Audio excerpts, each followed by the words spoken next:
Welcome back to Talk Sports. Spend the next half hour with the Bluder family. Lisa will be on first, and then husband Dave will be on here in a little bit to talk about his book, The Great Gamble, that came out earlier this spring. And Coach, great to see you. Haven't had a chance to catch up since Indianapolis, which seems like 8 months ago, but it's, I guess, only 7-8 weeks. So I hope you and the family are doing well. And first off, just having to adapt to recruiting and communication with staff, current players. That's taken on a new meaning, but certainly the Zoom has worked out, I think, pretty well for a lot of people. It really has.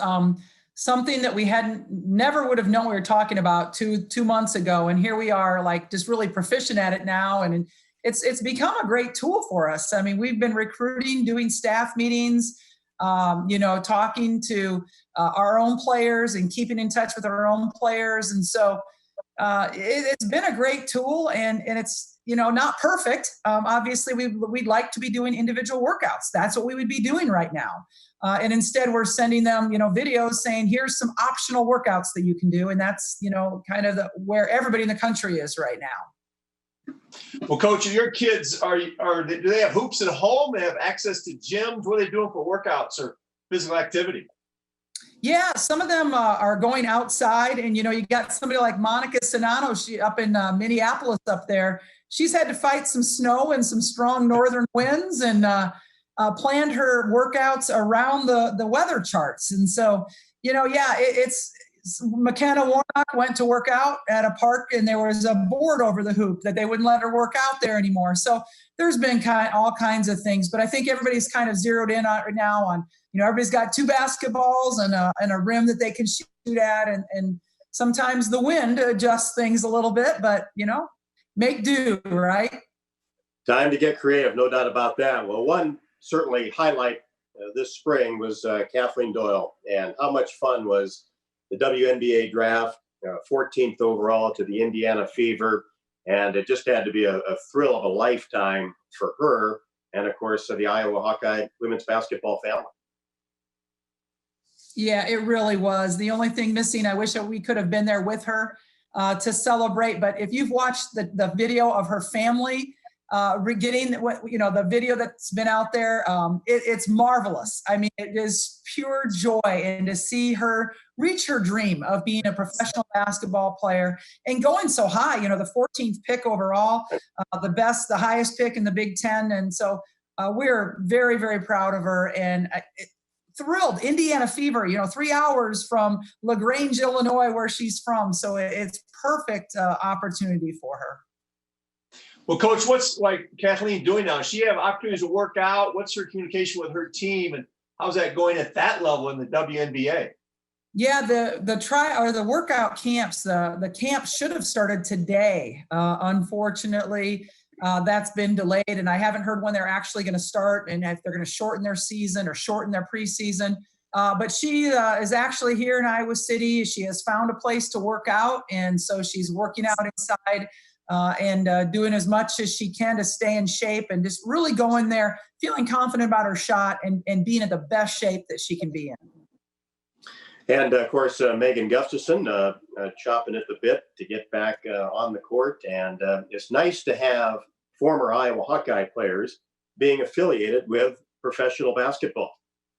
Yeah, it really is. This is our 6th player that's been drafted now. And, Megan she's so tremendous. And even now she's reaching out to, our committed players and helping them with workouts and talking with them. So she's just a great role model, such a wonderful, wonderful human being. And so, she had a great winter in Budapest, enjoyed living in that city, enjoyed playing in that league. Now, I don't know what the future holds for foreign basketball for both Megan and Kathleen. I mean, and Sam Logic, who also is still playing overseas. So I'm not sure. Those guys all kind of rushed home when this hit, and it'll be interesting to see what their agents come up with this summer on if they return, when they return, where they go to. I think the money's going to dry up a little bit overseas, and it might not be as lucrative as it has been for them. And Coach, we've talked to someone on the men's side about May 20th. There's going to be a vote on the one-time transfer rule. How will that affect the women's program? We see a lot about the men's portal. How many kids are going at? How does that affect on your side with the women's team? I think we're opening up a floodgate that is going to change the way our basketball game looks. I mean, I feel sorry for the mid-majors that are going to be the best players are going to be picked out of there. I mean, we're all going to be recruiting from the best player of the year in the Missouri Valley or whatever now, because we can, right? And so, with everybody being able to transfer and sit out, I just don't think there's any accountability for athletes, any commitment. We make a commitment to them, and I feel like that commitment should be reciprocated. But, right now, our rule is that they have to sit out 1 year. So at least there was some penalty for transferring. They still could transfer, and they didn't lose a year of eligibility because you have 4 or 5 years to use 4. So it's just that they couldn't play for 1 year. And now to take that away, I'm not sure that it's good for our game. We've all joked about we're going to be walking through the line, after a game, handing out our business cards as we shake hands. So I don't think it's a good thing. Well, I think too, Lisa, the hard thing too, and we talked to other coaches about it, is keeping a pulse, on your players, and also paying attention. Well, geez, if a coach loses a certain player here, well, now how am I going to replace that? Maybe not being a high school freshman. And you're exactly right. The Drakes and the Northern Iowas and the Valparaisos. Yeah, I mean, there's going to be a lot of Power 5 teams and conferences looking for some help from those types of players. Well, yeah, absolutely. And even your all Big Ten team, and then all of a sudden UConn wants one of those players, Yeah. or, I mean, I just don't think it's good. It doesn't show kids accountability a lot, for their actions anymore. And yeah, I mean, it could hurt us. Like one of our players could just up and, surprise us. We have no idea this is going to happen. And all of a sudden it happens. So it could happen on all levels. Well, Coach, you got a great recruiting class coming in, which is great news, highly ranked. And of course, Caitlyn Clark leads the class, but you've got more than just Caitlyn coming in. Just a couple of highlights, each one coming in, because still the excitement there for Iowa basketball is huge. Well, and we just thank our fans. We're the 9th best attended team in the country this past year, and just great fan support. We appreciate that. I think the fans like our style of play, and they like the young women that we bring into our program. They're role models. They're incredible athletes, but they're great teammates. And I think everybody's kind of still looking for that, person to look up to that can be that role model. So we're bringing in 4 outstanding players and young women. And Caitlyn Clark definitely leads that group as the number 4 player in the United States, the 2nd best point guard in the country. We are so thankful to have Caitlyn. I mean, it comes in an ideal time with, Kathleen Doyle leaving and Caitlyn Clark coming in. It's like the changing of the guard, really. It's so good because they're so similar competitively. They both play with a little bit of a chip on their shoulder. And I think you need that moxie. You need somebody in the point guard position that can kind of carry themselves that way. And so, she's a tremendous player, as we all know, and with tremendous shooting range. And everybody talks about her shooting. I think she's an exceptional long court passer and does a great job with that as well. And Lauren Jensen is from Lakeville South High School and a tremendous shooter. Probably would have been Miss Minnesota basketball had the number 1 player in America not been also in Minnesota. But instead, she's an all-state player that can really shoot the ball well. And then we have 2 other Iowans, Sharon Goodman and Shatia Wettering. Both of those players I have high hopes for, high aspirations, and they just fit the mold of the culture of player that we're looking for our system. Shatia could play the 3 or the 4 for us, and then Sharon really going to work on backing up Monica Sinano at the 5 position, which we didn't really have this year. So it was a position we really needed to have. And Sharon embraces that contact. She wants to be on the block, and she's going to be a good one for us. But Lisa, what are the challenges you're going through right now? Because, you know, a big part of recruiting is letting players be around your recruits, see your culture, be involved with your players. You can't do that. So how do you overcome those challenges during this period in recruiting?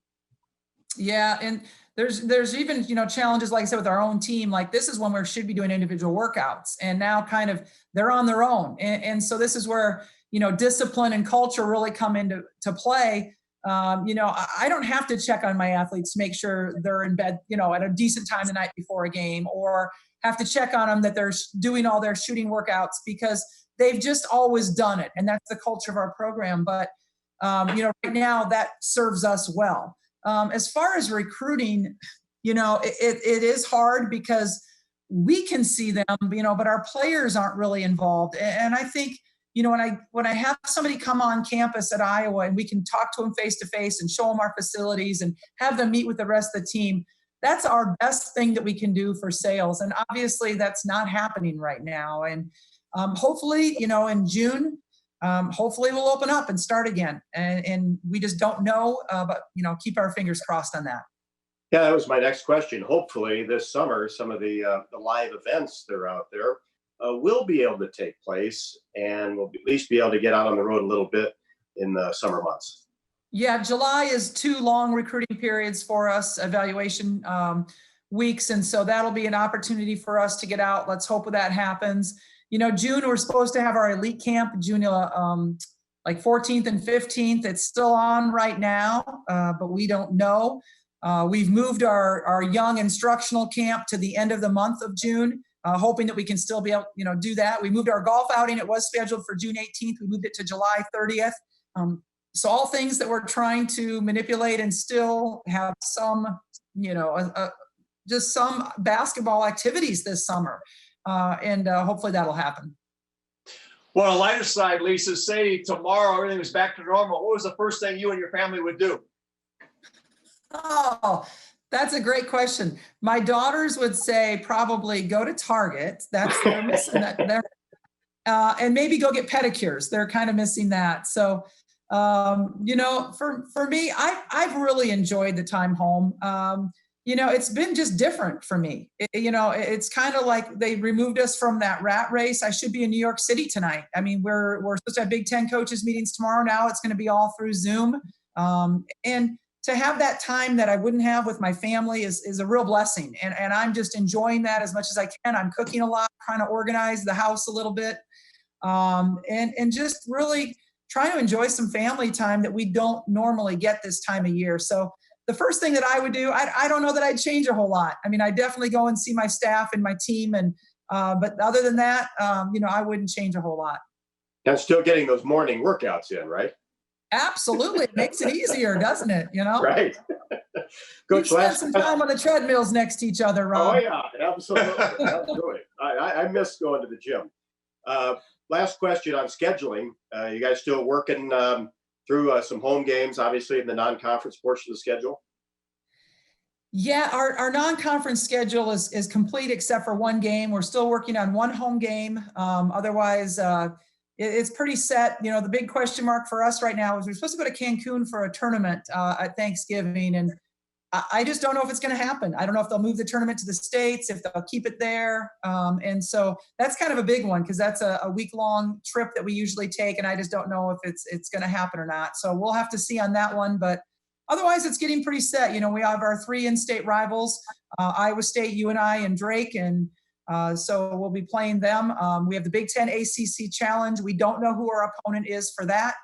The one thing that's different in our schedule this year is we are going to play 2 Big Ten games in December, as the men have done. And that is because if we wouldn't do it, the way that our schedule lies with our conference tournament being a week earlier than the men, we would have to play on Christmas Day and right before Christmas in order to accommodate a schedule. So we're moving 2 of those games to December. That will be unique.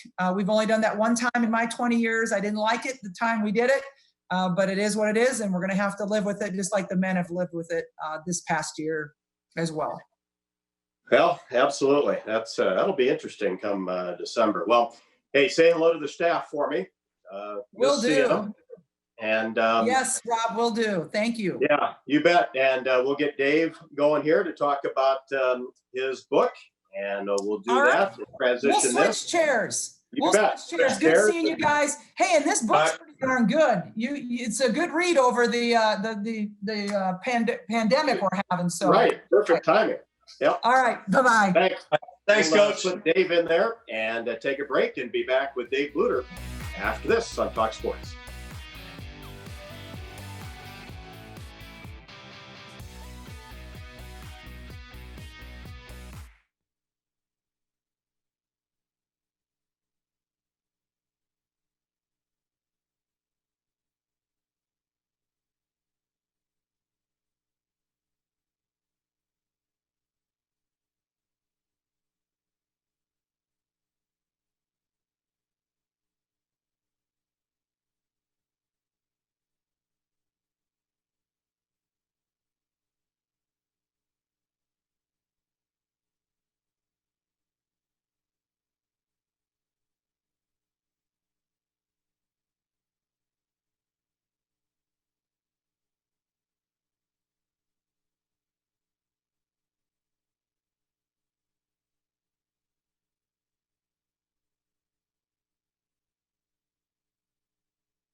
Welcome back to Talk Sports. Rob Brooks, Kevin Lehman, and Dave Bluder joins us as promised to talk about really an outstanding book that he has written, his first that came out this spring, The Great Gamble. Dave, appreciate you taking the time and just kind of walk us through the project, how long it took you and how much work it was and just how the idea came about. Well, everybody, half of creation thinks that they can write a book or once sometime within their life. And it's an interesting thing. About almost 10 years ago, about 9.5, 10 years ago, I kind of thought I wanted to do this. And at the time, Tim Donaghy in the NBA was kicked out of the NBA because he was taking games and changing the scores and so forth and doing some things with point shaving. And that was kind of an interesting thing that I thought. And so I kind of thought I'd try to make a novel or something about it. And so I started taking classes in the summer class writing festival at the University of Iowa during the Writers Workshop Summer Festival. And then I went to the Prairie Lights and asked them who I should actually use. And they said, well, you may want to go talk to somebody that went to the Writers Workshop. So I spoke to a gentleman that went through the workshop years ago, and he was an editor. And then we started writing pages and so forth. So he had me read and do a bunch of studying with, they call it the craft books, and the books about how to write and how to do things and so forth. And so I read 4, 5, 6 books, and then I'd start writing, and he called it piles and piles of pages. And then I'd take some classes in the summer, and then came up with, first draft. And then we'd read more books. We do more kind of teaching things, and it just kind of became year after year after year until the plots kind of became very interesting. And after about 9 years, then somebody was kind of interested in publishing it. So it took an incredible amount of time, and as our editor said, piles and piles of pages. Well, kind of walk us through the book as far as just the theme and obviously how you got interested in it, but it's really a timely thing as far as college athletics is concerned. Yeah, it's really incredible. You know, about 2 years ago, the Supreme Court, they actually changed a law that allowed states to decide whether they wanted to have gambling in their own states on sports. And that changed a lot of things. There were billions of dollars that were being spent overseas and through Las Vegas, and illegally and illegally at the time. Now this allows states to actually have gambling. So the Great Gamble is being billed as the greatest or the biggest secret in America. And what it does is you open up the book, there's 5 black and white photographs. And the first photograph is a photo of numerology, and it's kind of a discovery of an NBA ref that gets involved in the occult and the paranormal. And then there's another photo that talks about a major art theft that's part of the book. Then there's an iconic United States landmark that's discovered and exposed throughout the book. And then there's a international manhunt and scandal that's done in Mexico. And then lastly, there's an FBI investigation of the famous Kryptos encryption, which is currently used by the FBI, CIA, and NSA today. And that's an interesting sub-story. And you have all these different sub-stories and plots within the book. And it all leads to this major revelation, secret revelation, where a player or a fan will never be able to watch a game the same way again. I'm intrigued.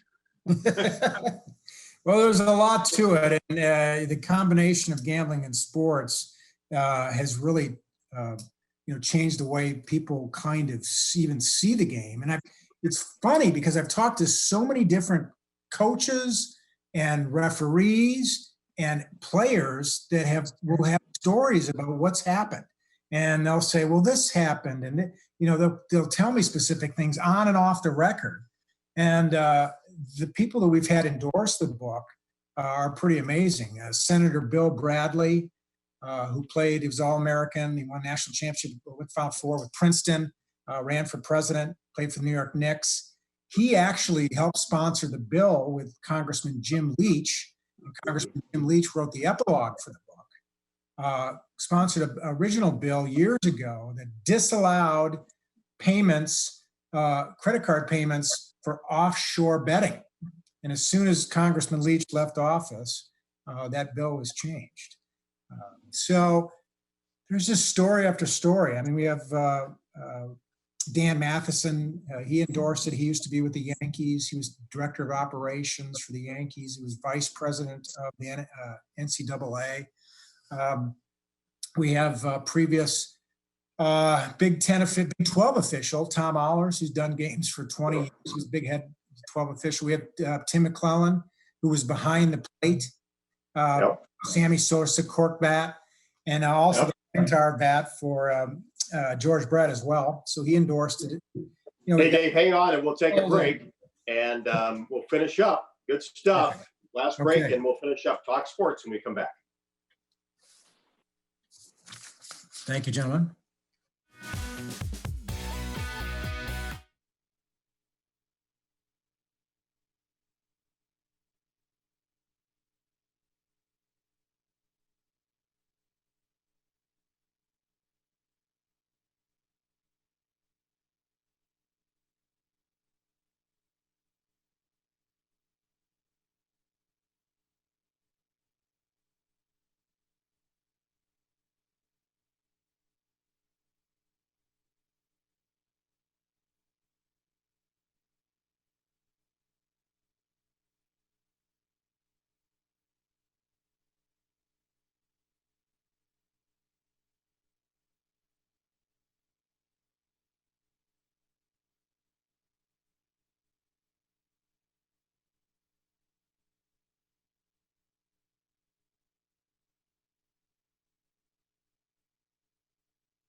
Last couple minutes of Talk Sports. Dave Bluder, the author of The Great Gamble that just came out, his first book.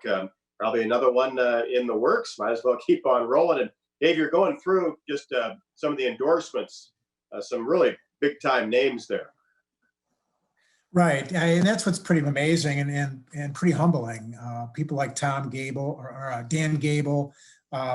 We had Tom Allers, like I said earlier, from Tom Arnold, for example, was our first. Yep. He had a phenomenal endorsement, for example, as well. But we're trying to actually make this a decision about someone taking a bite of an apple like Adam did, and Adam and Eve.